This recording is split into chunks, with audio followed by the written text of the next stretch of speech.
പരിശുദ്ധമായ റജബിന്റെ സുന്ദരമായ ദിനങ്ങളിലൂടെയാണ് നമ്മൾ മുന്നോട്ട് ഗമിച്ചുകൊണ്ടിരിക്കുന്നത്. പരിശുദ്ധമായ റജബ് അതിന്റെ പകുതിയോട് അടുത്തുകൊണ്ടിരിക്കുകയാണ്. അല്ലാഹു സുബ്ഹാനഹു വ തആല എന്റെ മാസമാണ് എന്ന് പ്രത്യേകം നമ്മളെ ഓർമ്മപ്പെടുത്തിയ പരിശുദ്ധമായ മാസത്തിന്റെ സുന്ദരമായ ദിനരാത്രങ്ങൾ. എന്റെ പ്രിയപ്പെട്ടവരെ, ഈ സമയത്ത് പൈശാചികമായിട്ടുള്ള അസ്വസ്ഥതകളിൽ നിന്നും നമ്മൾ മുക്തരാകുവാൻ പ്രഥമ പടിയിൽ നമ്മൾ ദുആ ചെയ്യേണ്ടതുണ്ട്.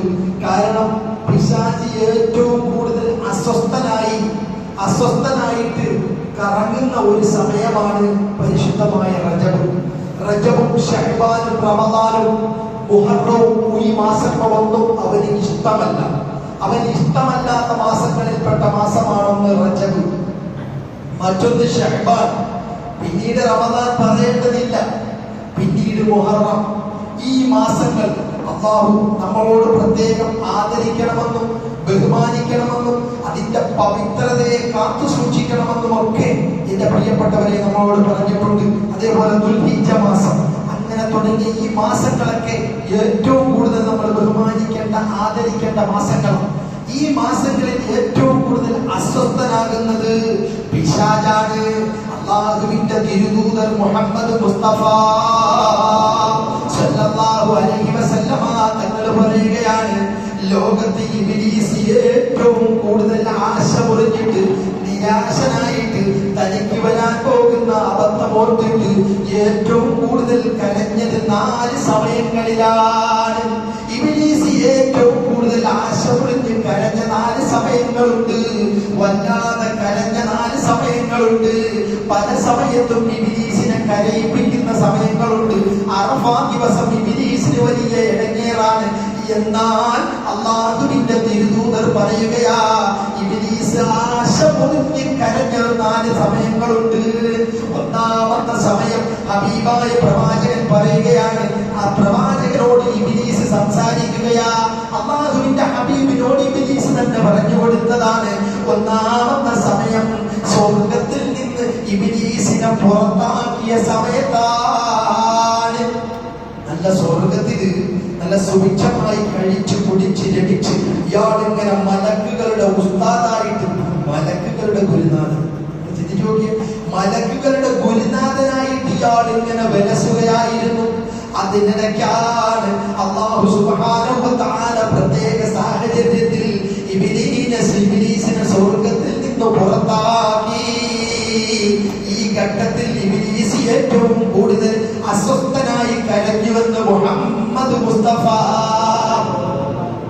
രണ്ടാമത് അല്ലാഹുവിന്റെ പ്രവാചകൻ ഇബ്ലീസ് അല്ലാഹുവിന്റെ പ്രവാചകനോട് പറയുകയാണ്, രണ്ടാമതായി ഞാൻ കരഞ്ഞത്.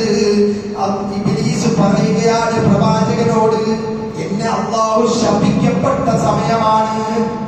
അല്ലാഹു ശപിക്കപ്പെട്ടു, എന്നെ ശപിച്ചു, നീ ശപിക്കപ്പെട്ടവനാണ് എന്ന് അല്ലാഹു എന്നോട് പറഞ്ഞ സമയം ഞാൻ വല്ലാതെ ആശ മുറിഞ്ഞിട്ട് കരഞ്ഞിട്ടുണ്ട്.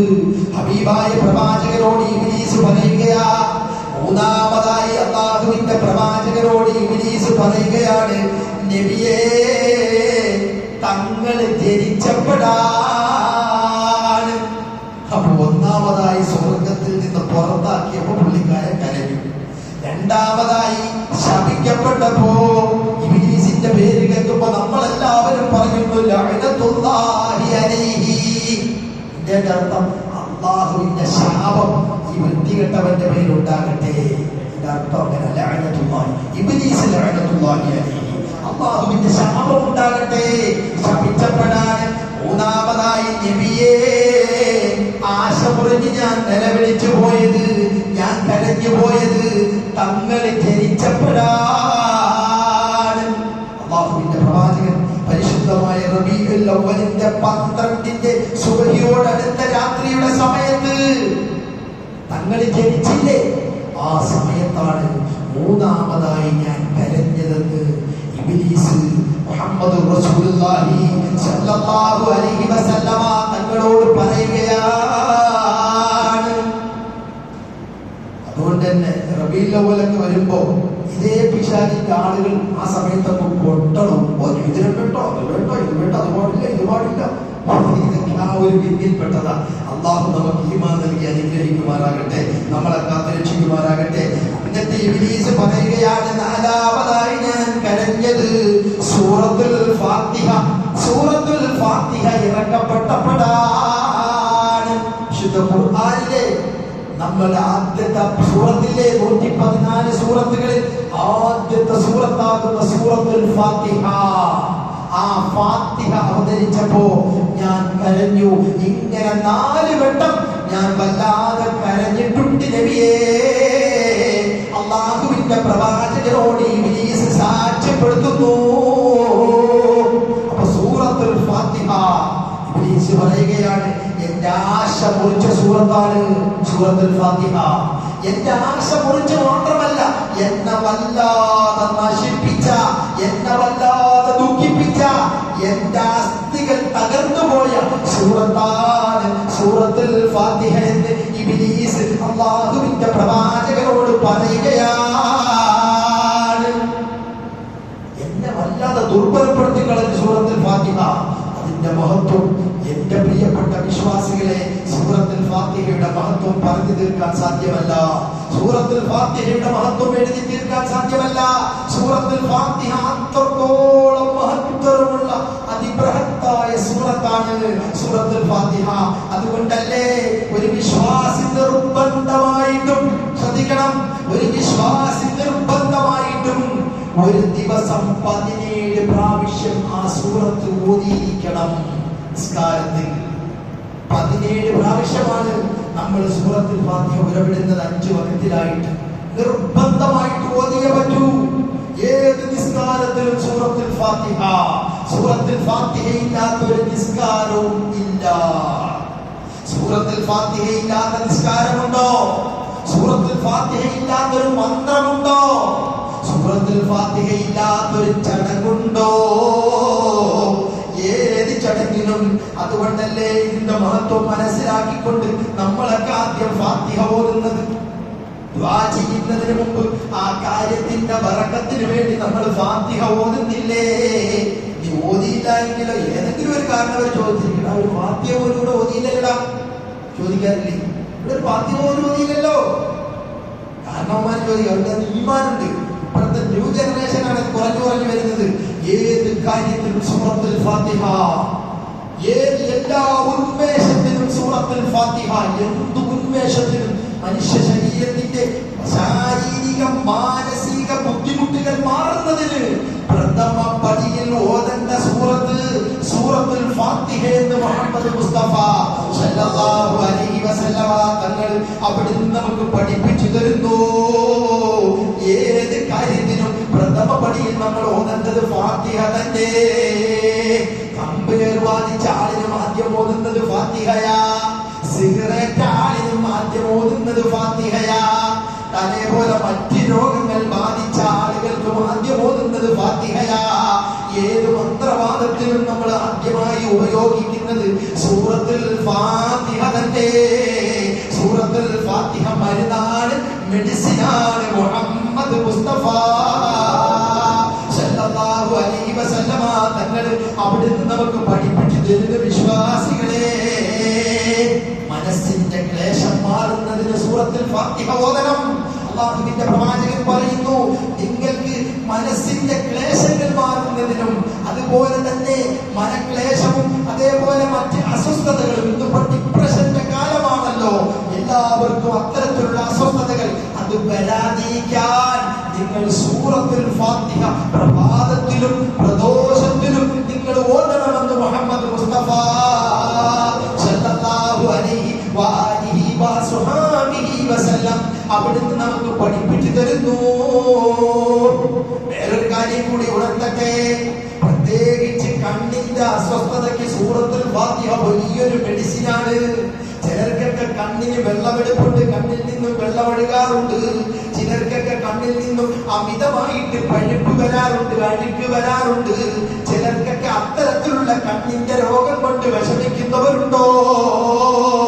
മഹാന്മാര് പഠിപ്പിച്ചു തരുന്നു, സുബഹിന്റെ ബാങ്ക് വിളിച്ചു കഴിഞ്ഞാൽ സുബഹിന്റെ സുന്നത്ത് നിസ്കരിച്ചിട്ട്, അതെ, ആ സുബഹി നിസ്കരിക്കുന്നതിന് മുമ്പ് സുബഹിയുടെ സുന്നത്ത് നിസ്കരിച്ചിട്ട് സുബഹി നിസ്കരിക്കുന്നതിന് മുമ്പ് 41 വട്ടം സൂറത്തുൽ ഫാത്തിഹ ഓതുക. 41 വട്ടം. അതൊരു വലിയ പാടല്ല. എന്തായാലും സുബഹിയുടെ ബാങ്ക് വിളിച്ച് സുന്നത്ത് നിസ്കരിച്ചു കഴിഞ്ഞാൽ പിന്നെ ഏകദേശം ഒരു 10-25 മിനിറ്റ് ഉണ്ട് ജമാഅത്ത് തുടങ്ങാൻ വേണ്ടി.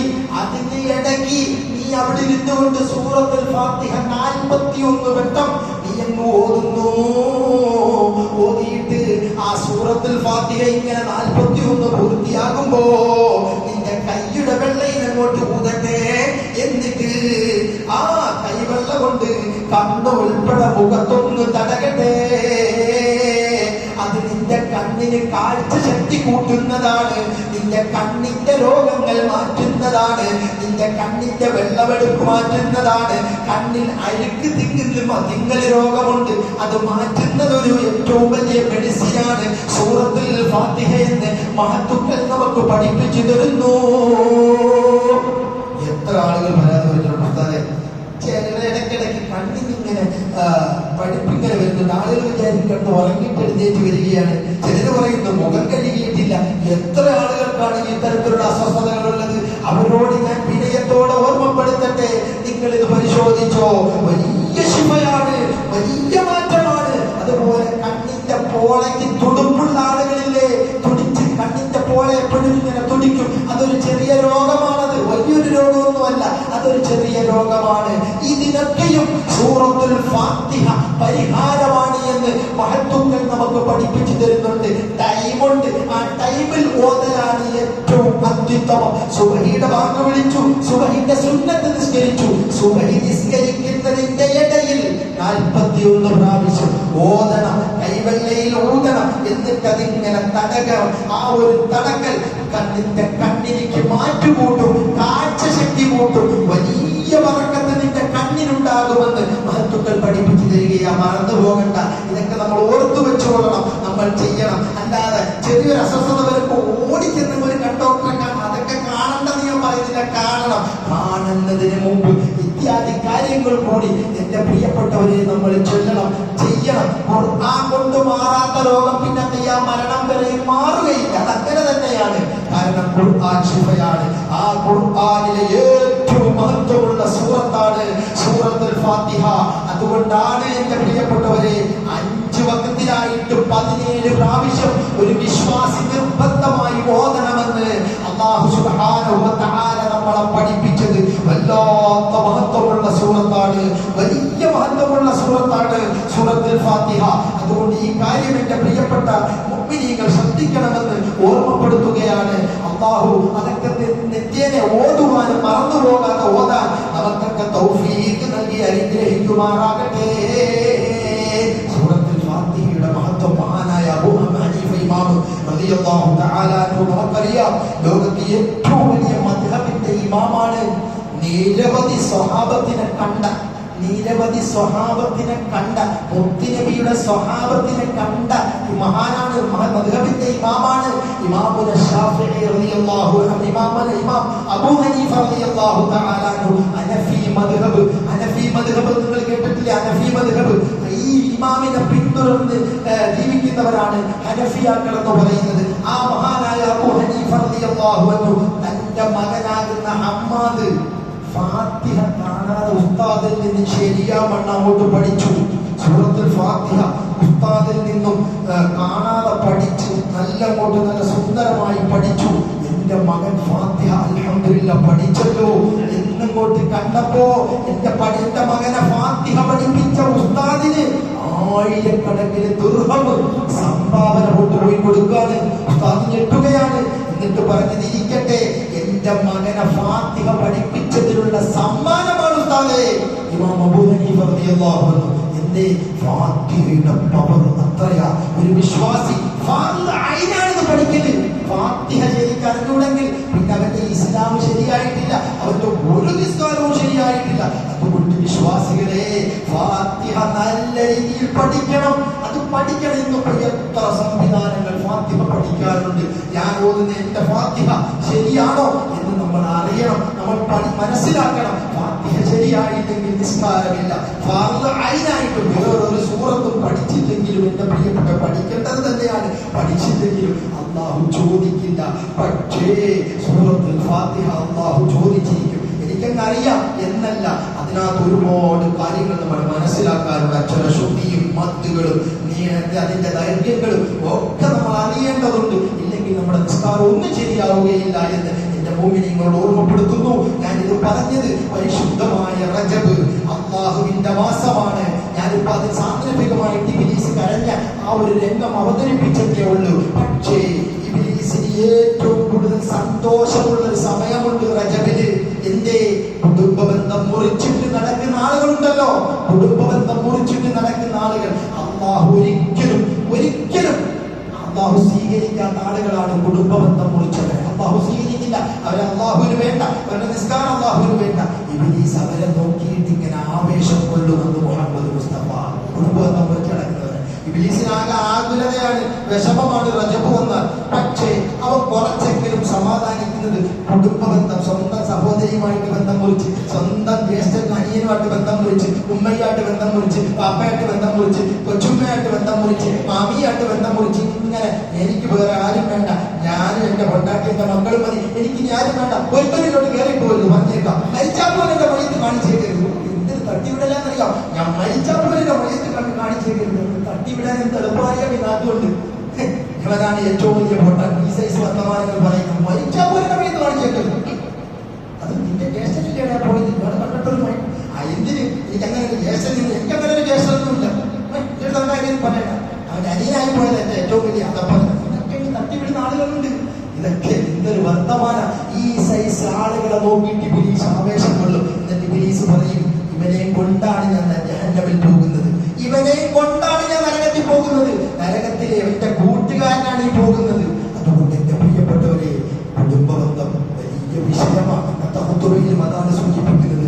റജബ് മാസത്തിലും കുടുംബബന്ധങ്ങൾ മുറിഞ്ഞു പോയ ബന്ധങ്ങൾ ചേർക്കാൻ നിങ്ങൾക്ക് മനസ്സില്ലെങ്കിൽ നിങ്ങൾ പിന്നെ ശഅബാനെ പ്രതീക്ഷിച്ചിരിക്കണ്ട. റമദാനിൽ നിങ്ങൾ ഉടുത്തൊരുങ്ങി പള്ളിയിൽ വരാനും നിൽക്കണ്ട.